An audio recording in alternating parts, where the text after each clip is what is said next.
우리가 이제 이스라엘의 왕들을 살펴보고 있는데요.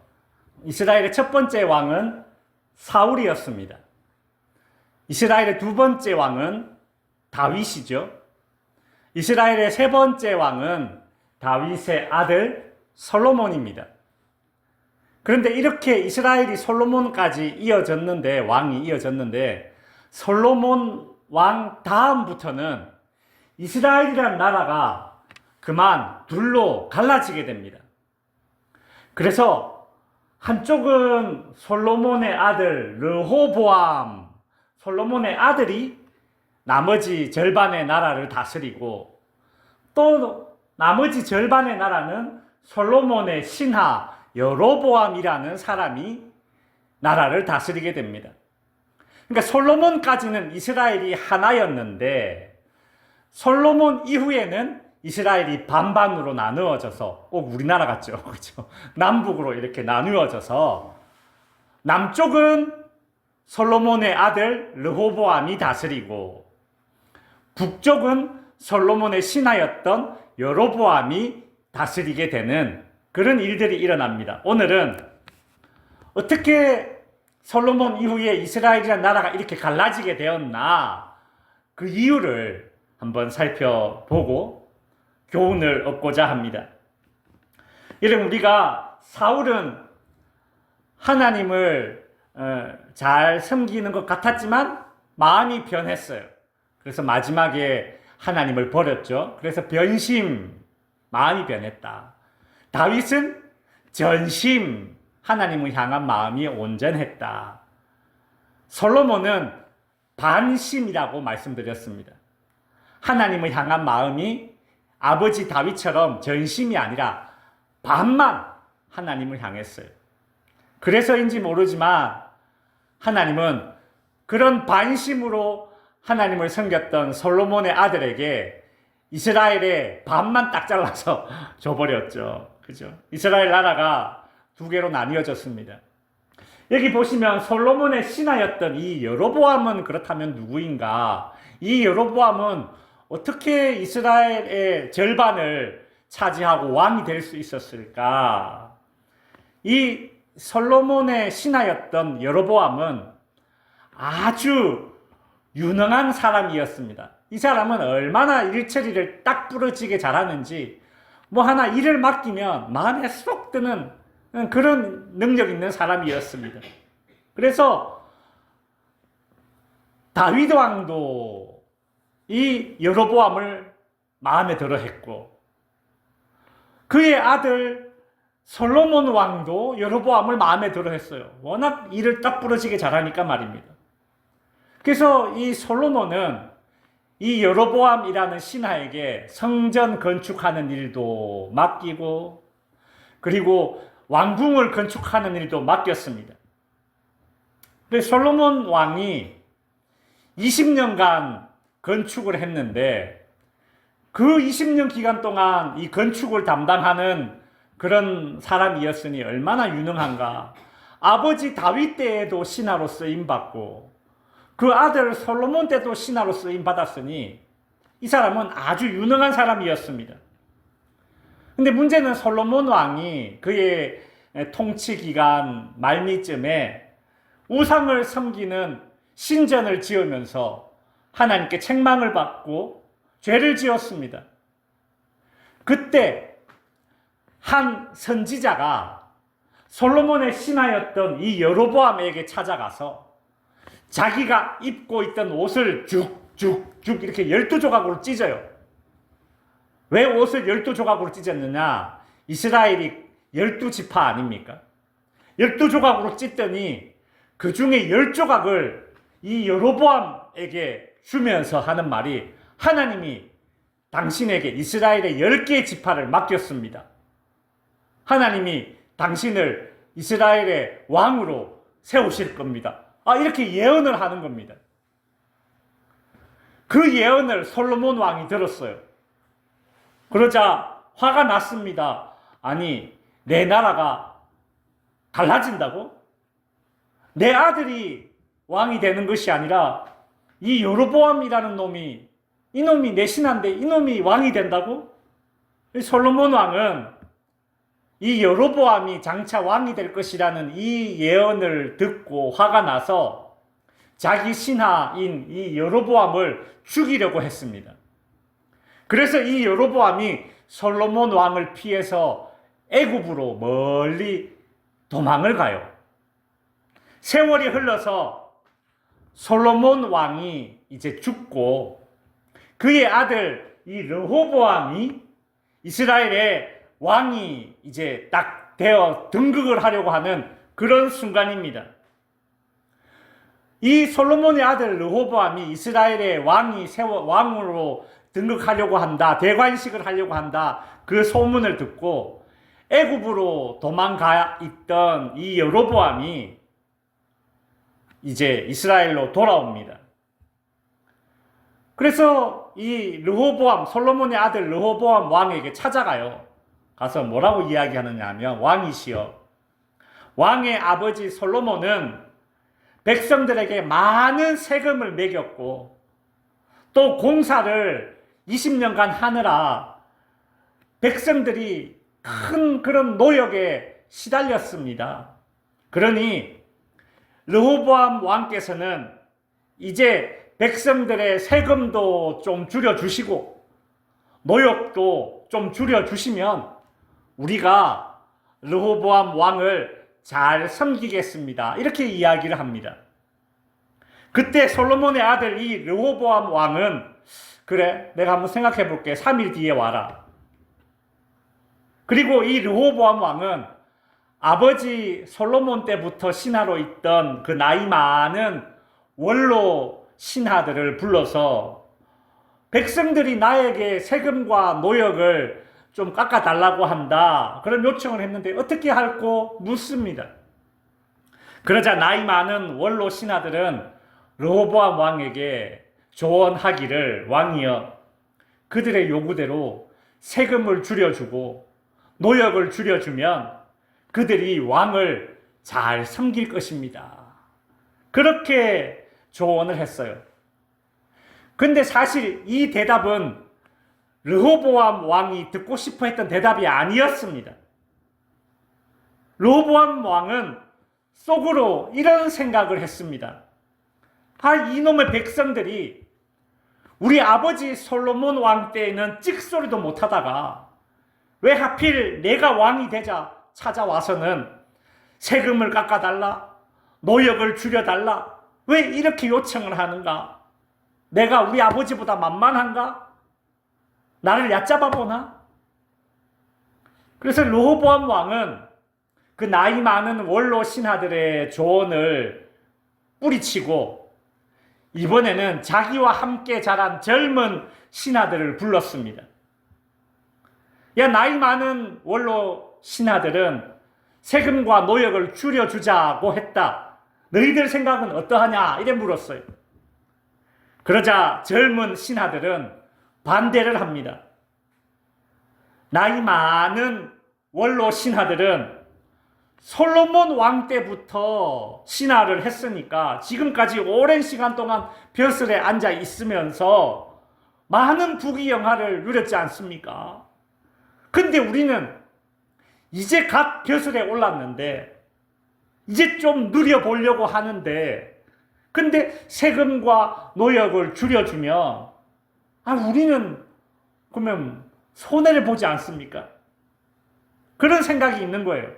그래서 이 젊은 신하들은 왕에게 이렇게 조언합니다. 왕이시여, 여로보암과 이스라엘 백성들에게 이렇게 대답해 주십시오. 11절에 보시면, 내 아버지께서 너희에게 무거운 멍에를 매게 하였으나 이제 나는 너희의 멍에를 더욱 무겁게 할지라. 내 아버지는 채찍으로 너희를 징계하였으나 나는 정갈 채찍으로 너희를 징계하리라 하소서. 르호보암 왕은 젊은 신하들의 이 얘기를 듣고 그 대답이 마음에 쏙 들었습니다. 약속된 3일이 지나고 백성들과 여로보암이 이제 르호보암 왕에게 찾아왔어요. 르호보암 왕은 백성들에게 스스리 시퍼런 그런 담화문을 발표를 합니다. 너희 이스라엘 백성들 들어라. 너희는 우리 아버지 솔로몬 왕이 너희에게 지운 그 멍에가 무거웠다고 그렇게 말하지만 나는 그보다 더 무거운 멍에를 너희에게 지울 것이다. 우리 아버지 솔로몬이 너희를 채찍으로 다스렸다면 나는 정갈로 너희를 다스릴 것이다. 그렇게 이제 협박을 합니다.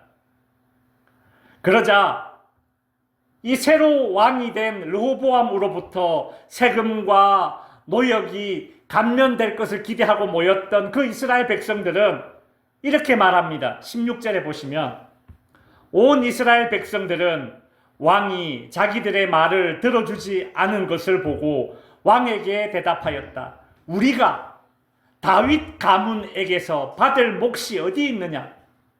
이새의 아들에게서 받을 것이 없구나. 이스라엘아, 모두 자기 집으로 돌아가자. 다윗 가문이여, 이제 내 집안이나 돌아보라. 그리하여 이스라엘 백성은 각자 자기 집으로 돌아갔다.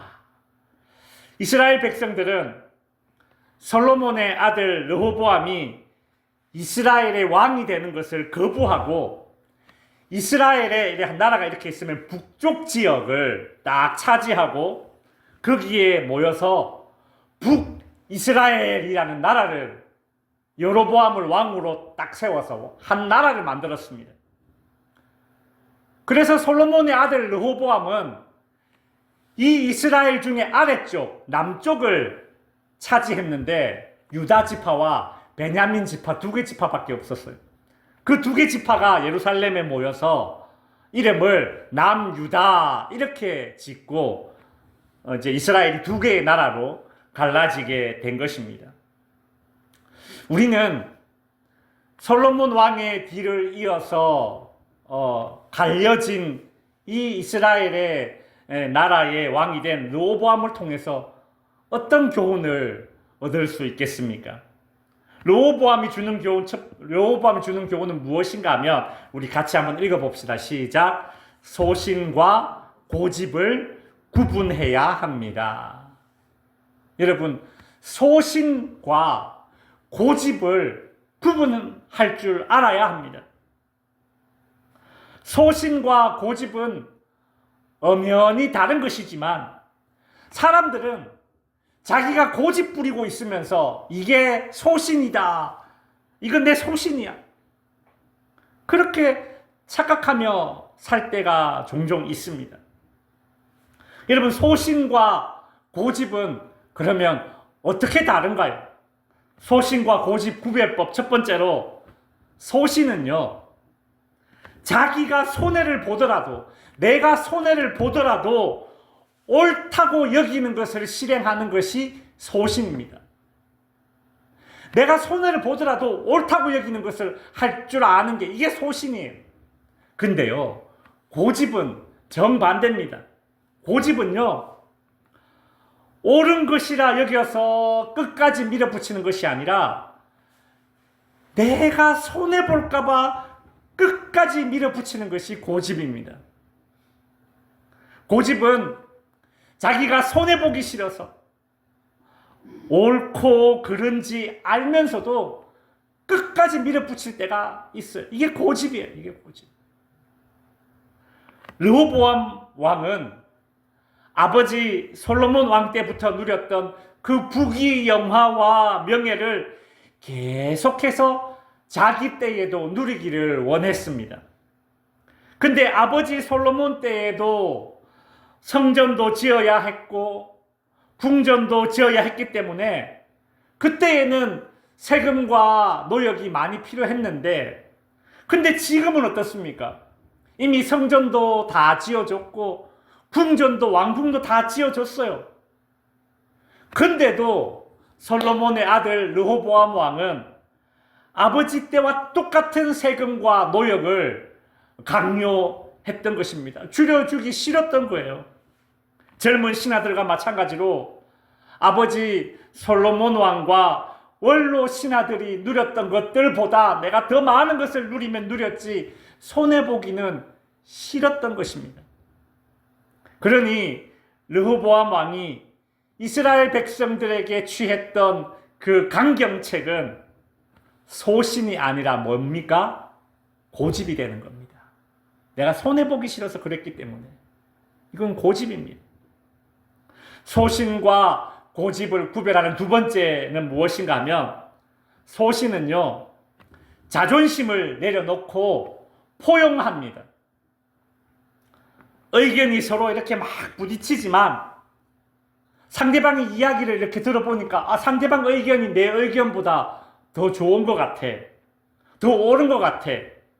그러면 소신은 내 자존심을 내려놓고 그것을 포용합니다.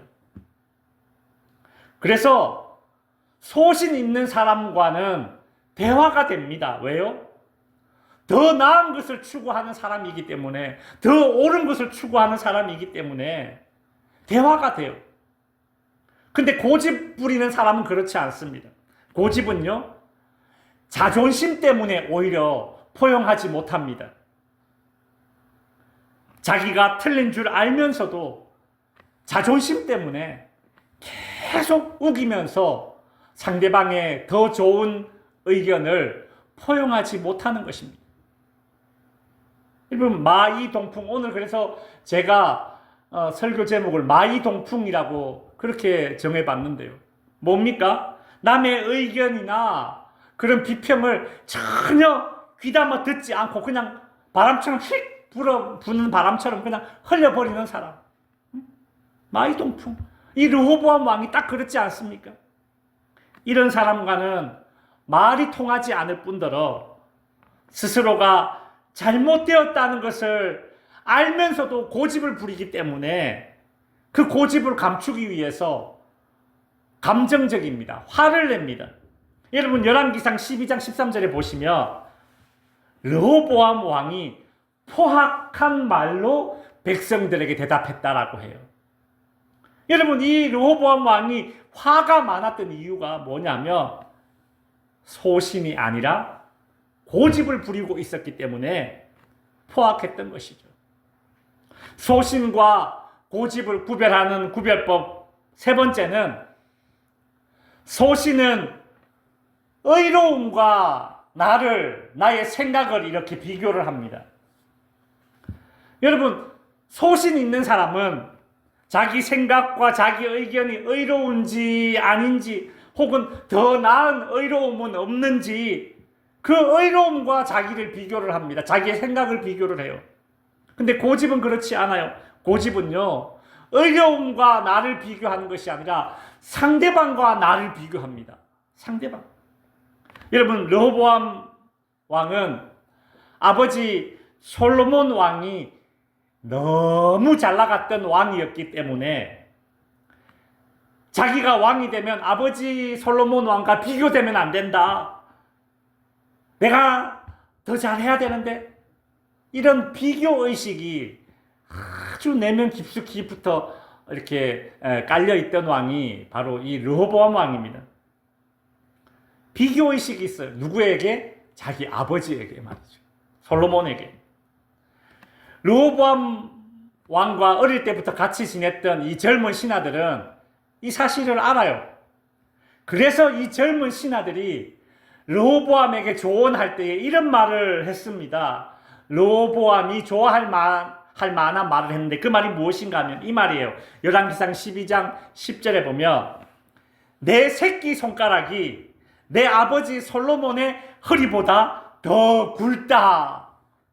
그러니까 르호보암 왕의 새끼 손가락이 아버지 솔로몬의 허리보다 더 굵다. 이 말이 무슨 뜻이에요? 이 르호보암이 그만큼 이 비교의식에 빠져 있었다라는 것이죠. 정확하게 지금 그 대목을 짚고 있습니다. 이 르호보암 왕은 아버지 솔로몬 왕의 그 업적과 명성의 그늘에서 벗어나고 싶어 했지만 이런 비교의식에 사로잡혀서 어처구니 없게도 이미 돌아가신 자기 아버지와 자기를 비교하면서 경쟁하려고 하고 자기 자신을 더 올가매고 있는 것입니다. 그러니 르호보암의 이 주장은 소신이 아니라 뭐예요? 고집 부리는 왕이었던 것이죠.